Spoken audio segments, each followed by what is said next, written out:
Hello বন্ধুরা, আমাদের SD TV চ্যানেলে আপনাদের স্বাগতম। আমি দীপিকা চলে এসেছি আপনাদের জন্য গীতা এলএলবি সিরিয়ালের আপডেট নিয়ে। মেহেককে ফোন করে কৃপানের মা, বলে আমার ছেলেটাকে বাঁচাও মেহেক, তুমি ছাড়া কেউ রক্ষা করতে পারবে না। কি হয়েছে, এরকম কেন করছেন? এখানে আইবুড়ো ভাতের থালা পড়ে রয়েছে, সমস্ত খাবার দাবার রেডি, অথচ কৃপান এখানে নেই। গীতা মেয়েটা ওকে তুলে নিয়ে গেছে বস্তিতে, মারধর করছেই। তুমি যেভাবেই হোক না কেন মেহেক, কৃপানকে রক্ষা করো। ফোনটা আমাকে দাও দেখি, আমি কথা বলছি। দেখো, আমি শ্বশুরমশাই হিসাবে কতটা ভালো আমি জানি না, তবে একজন পলিটিশিয়ান হিসাবে কিন্তু আমার অনেক নামডাক রয়েছে। তুমি কৃপানকে যেভাবেই হোক বাড়িতে ফিরিয়ে দেওয়ার ব্যবস্থা করো, তা না হলে অগ্নিদীপ মুখার্জির লাইফটা আমি হেল করে দেবো। কোনোভাবেই তাকে আমি সমাজে মুখ দেখানোর লাইফ ছাড়বো না। আপনি কি আমাকে হুমকি দিচ্ছেন? না, আমি শুধু জানাচ্ছি এতটুকু, তুমি আমার বৌমা এখনো হয়নি, বিয়েটা হয়ে যায়নি, হোয়াট এভার, হবেই তো বিয়েটা। তুমি কনসার্ন দিয়েছো, তোমার বাবা অগ্নিজিৎ মুখার্জি দিয়েছে, পুরো পরিবারের সম্মতিতে এই বিয়েটা হচ্ছে, তাই নয় কি?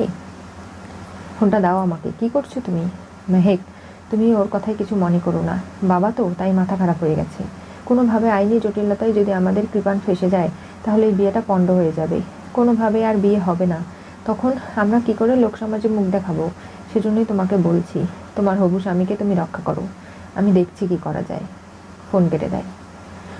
গীতা কৃপানকে উত্তম মধ্যম মারধর করছে আর বলছে, কি ব্যাপার, যেভাবেই হোক না কেন তোর আইবুড়ো ভাত খাওয়ার খুব শখ না? খেয়েছিস আইবুড়ো ভাত, আরও খাওয়াবো তোকে। লজ্জা করে না যখন আমার বাবাকে এই বস্তিতে বকলেসের মতো ঘুরিয়েছিলি? এখন দেখ কেমন লাগে। আর বড়বাবু ওকে অ্যারেস্ট করে নিয়ে যান থানায়। চল ওঠ, আর এখানে তোকে থাকতে হবে না। তখনই গীতার ফোন চলে আসে। ফোনটা রিসিভ করলে ওপাশ থেকে মেহেক বলে, কি ব্যাপার, তুমি কৃপানকে কেন ধরে নিয়ে গেছো? আমার হবু বরকে। মেহেক, তুমি তো চাপে পড়ে বিয়েটায় সম্মতি দিয়েছো। না, তোমার এই বাড়ির বউ হিসাবে দায়িত্ব কর্তব্য অনেক রয়েছে, তুমি তো নিজেই বলো। তাহলে কেন তুমি এই বিয়েটা পণ্ড করছো? কেন অগ্নিজিৎ মুখার্জির সঙ্গে বিপদ বয়ে বেড়াবে সেরকম কাজ করছো বলো তো? কৃপানকে আমি স্বইচ্ছে বিয়ে করতে চেয়েছি, এখানে অন্যায়ের কিছু নেই, তুমি ওকে ছেড়ে দাও বলছি।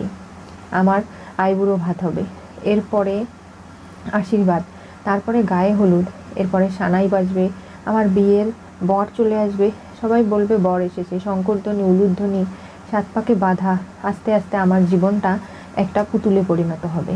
তুমি কেন বুঝতে পারছো না? সবার মুখে হাসি ফুটবে, এমনকি অগ্নিজিৎ মুখার্জিরও, আর আমি পুতুলের মতো সারা জীবন রয়ে যাব। মেহেক, কি হয়েছে কি তোমার, তুমি আমাকে বলো। আমি সব সমস্যার সমাধান করতে পারি, এই গীতা এলএলবি গেম চেঞ্জ করে দিতেও পারি, কিন্তু তুমি আমাকে কিছুই বলছো না। কিচ্ছু বলার নেই, তুমি কৃপানকে ছেড়ে দাও। আমি ওর হবু বউ হিসেবে ক্ষমা চেয়ে নিচ্ছি তোমার কাছে, ওকে আইনি ঝামেলা জটিলতায় জড়িও না, তাহলে সব সমস্যা কিন্তু আরও বেড়ে যাবে। কি বলছো কি? হ্যাঁ, তুমি বুঝতে পারছো না? আমার বাবাকে বকলেসের মতো গলায় বেল পরিয়ে কুকুরের মতো হাঁটিয়েছে পুরো বস্তিতে।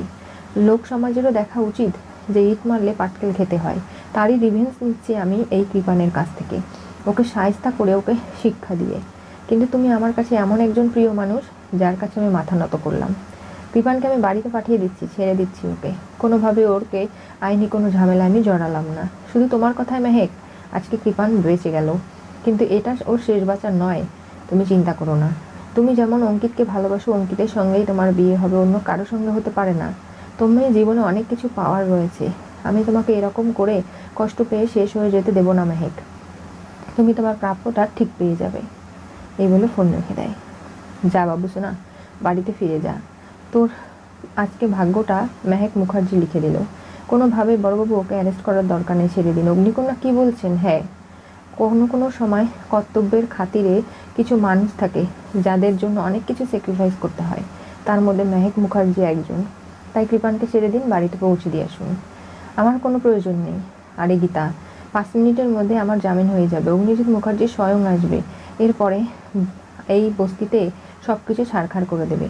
আর সেটা যদি হয়, এই গীতা ফায়ার ব্রিগেডের সঙ্গে মিলে আগুন নেভাতে কাজে আসবে, কোনোভাবেই তোকে ছাড়বে না। মানুষের জীবনে জ্বালাপোড়া তৈরি করে কেউ কখনো ভালো থাকতে পারে না, বুঝতে পেরেছিস? যা, বাড়ি ফিরে যা। এ বলে গীতা ঘরে চলে যায়। আর তখনই অগ্নিজিৎ মুখার্জি মেহেককে বলে, কি ব্যাপার, কাকে ফোন করেছিলে? ওই মেয়েটাকে, গীতাকে? বাবা, ওই এই বাড়ির ছোট বউ, কি করেছে কর্তব্য? ও তোমাকে মাথায় করে রাখে, সম্মান করে, ও আমার কথায় কৃপানকে ছেড়ে দিয়েছে, বুঝতে পেরেছো?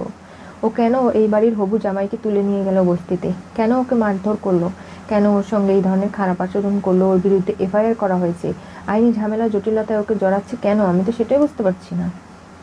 পাপা, তুমি গীতা বৌদিকে ভুল বুঝছো। ও যা কিছু করছে তোমাকে বাঁচানোর জন্য।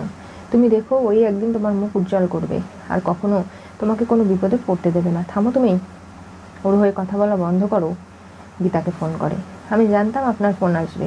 ফোন করে এটাই তো বলবেন যে আমি ওই বাড়ির যোগ্য বউ নই, কেন ওই বাড়ির হবু জামাইকে তুলে এনে মারধর করেছি, কেন এফআইআর করেছি, কেন পুলিশ নিয়ে গিয়ে শাসিয়েছি, তাই তো? হ্যাঁ, ঠিক এগুলোই বলতাম। আপনাকে বাবা হিসাবে মানি, আপনি মেহেকের জীবনটা কেন নষ্ট করছেন? জানেনই তো কৃপান কত খারাপ ছেলে, ও কখনো কারো ভালো করতে পারে না।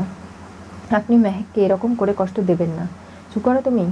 মেহেক, আমার পরিবারের সবার সম্মতিতে এই বিয়েটা হচ্ছে। তুমি কেন বিয়েটা বন্ধ করার চেষ্টা করছো? আমি আপনাকে চ্যালেঞ্জ করছি, বিয়ের দিন অবধি আমি চেষ্টা চালিয়ে যাব। বর বিয়ের মণ্ডপে পৌঁছে যাবে, সব কিছু প্রস্তুত, কিন্তু কোনোভাবে এই বিয়েটা হবে না। গীতা, এখন তো মনে হচ্ছে তুমি এই বাড়ির যোগ্যই নও। তার থেকে আমার ছেলে স্বস্তিক কাবিয়াকে বিয়ে করতো, তাই ভালো ছিল। ওই বাড়ির যোগ্য এবং আমার পরিবার শান্তিতে থাকতো, আমিও। কি বললেন আপনি? তাহলে ঠিক আছে, আপনার সংসার ছেড়েছি, পরিবার ছেড়েছি, এখন আপনার ছেলেকে ছাড়তেও আমি রাজি। কোনো সমস্যা নেই আমার। তাহলে আপনি দেখুন, কাবিয়ার সঙ্গেই স্বস্তিকের বিয়ে দিন। কি বলছো তুমি? হ্যাঁ, ঠিকই তো বললাম। এই বলে ফোন কেটে দেয়। আর গীতা বলে যে আমি একজন উকিল হিসাবে, একজন মেয়ে হিসাবে, সৎ মানুষ হিসাবে কখনোই যাব না যে মেহেকের জীবনটা নষ্ট হোক। তাই আমি লড়াই করে যাব। তার জন্য যদি আপনার ছেলেকে ছাড়তে হয়, সেটাও আমি ছাড়তে রাজি আছি। স্বস্তিক চলে আসে। গীতার চোখের জল দেখে বলে, কি ব্যাপার, তুমি কান্না করছো কেন? কি করব বলো? আমি আপনার জীবনে সব থেকে খারাপ, তাই না? আপনি আমাকে নিয়ে সুখী তো? কেন নয়, আমি সবসময় খুব সুখী। তাহলে আপনার বাবা ফোন করে আমার এমন জায়গায় আঘাত করেছে যে আমি বলে বোঝাতে পারবো না। ওনাকে বাবা হিসাবে মানতাম। উনি বলছে আমি নাকি ওই বাড়ির যোগ্য বউ নই। কাবিয়া আমাদের দুজনের মাঝখানে খাম্বার মতো দাঁড়িয়ে আছে। এটাই কি ঠিক গীতা? কোথা থেকে কাবিয়া এলো? আমি কখনো ওর কথা ভাবিও না, ফিলও করি না। তাহলে তুমি এগুলো কেন ভাবছো? গীতা এই বলে বাইরে চলে যায়, কষ্ট পায়, কান্না করে। থানায় চলে যায় কৃপান পরের দিন। সেখানে গিয়ে বিয়ের কার্ড নিয়ে যায় আর বলে, এই দেখুন, এখানে কৃপান ব্যানার্জির সঙ্গে মুখার্জি পরিবারের মেয়ে মেহেক মুখার্জির বিয়ে। আপনারা নিমন্ত্রিত, আপনাদের কিন্তু আসতেই হবে। এই, এটা কি চ্যাংরামি করার জায়গা? এখনো বকলেসের মতো বেল পরিয়ে গীতা যতটা কষ্ট দিয়েছে এখনো দাগ যায়নি, অথচ সেগুলো একটাও বলতে পারিসনি। এখনই আবার এখানে চলে এসেছিস। তোর কি চামড়া বলতে কিছু নেই? না, আমি শুধু পারি গেম করতেই, আমি কোনো কিছু মনে করি না। আর এই বিয়েতে অনেক নামি দামি লোকেরা আসবে, পুলিশ কনস্টেবল থেকে শুরু করে এই থানায় যত লোক আছে সবাইকে নেমন্তন্ন করা হবে, সবাই যাবে। অনেক মানুষ আছে, তাদেরকে সিকিউরিটি দিতে হবে। আর সেখানে আপনারা যাদের বাপ বলে ডাকেন তাদেরকে সেলুট করতে হবে। খুব ভালো হবে, তাই না? সেই বাপদেরকে আপনাদেরই প্রোটেকশন দিতে হবে। তখনই পঙ্কজ খাসনবিজ রেগে যায়, বলে, এখনই লকারে ঢুকিয়ে এমন উত্তম মধ্যম ধোলাই দেবো না, আমি তো আর জেসে নই, যখন তখন আমাকে ধোলাই করা যাবে না। তাই বলে গীতা এলএলবিকে ফোন করে। দেখুন অগ্নিকন্যা, সেদিনই বলেছিলাম এই সাপের বাচ্চাটাকে ছেড়ে দিতে না, আপনি শুনলেন না। আজকে থানায় এসে আমাদেরকে অপমান করছে, বলছে আমাকে আর ঢালিকে নাকি বিয়ের গাড়ির সামনে থাকতে হবে, ওদেরকে সিকিউরিটি দিতে হবে। এগুলো কি সহ্য করা যায় অপমান? ফোনটা ওকে দিন, ফোনটা নিয়ে কথা বল। কে? তোর মা। এই বাবু সোনা, তোকে যেভাবেই হোক আমি ছেড়ে দিয়েছি। তুই কি ভেবেছিস সারা জীবন ছেড়ে দেবো? না, বিয়ের মণ্ডপে তোকে এমন মার মারবো, আর মেহেক মুখার্জির সম্মতি নিয়েই এই বিয়েটা ভেঙে দেবো আমি। কোনোভাবেই তোর সঙ্গে মেহেকের বিয়ে হতে পারে না। বিয়ের মণ্ডপে তুই পৌঁছাবি, বরযাত্রীও যাবে, বিভিন্ন লোকজন আসবে, হেলিকপ্টারে করে বর পৌঁছে যাবে, কিন্তু কোনোভাবেই বিয়ের মণ্ডপে বিয়েটা হবে না। তুই দেখে নে গীতা এলএলবি কী কী করতে পারে। কারণ কোনোভাবেই গীতা চুপ করে বসে থাকার মানুষ নয়। অগ্নিজিৎ মুখার্জির বিরুদ্ধে কী কী প্রমাণ আছে, কেন এগুলো হচ্ছে, সবটা আমি খুঁজে বের করব। আমি মেহেককে কথা দিয়েছি, ওর জীবন আমি কোনোভাবেই নষ্ট হতে দেব না। মেহেকের সঙ্গে অঙ্কিতের বিয়ে হবে ওই একই মণ্ডপে, তুই দেখে নিস।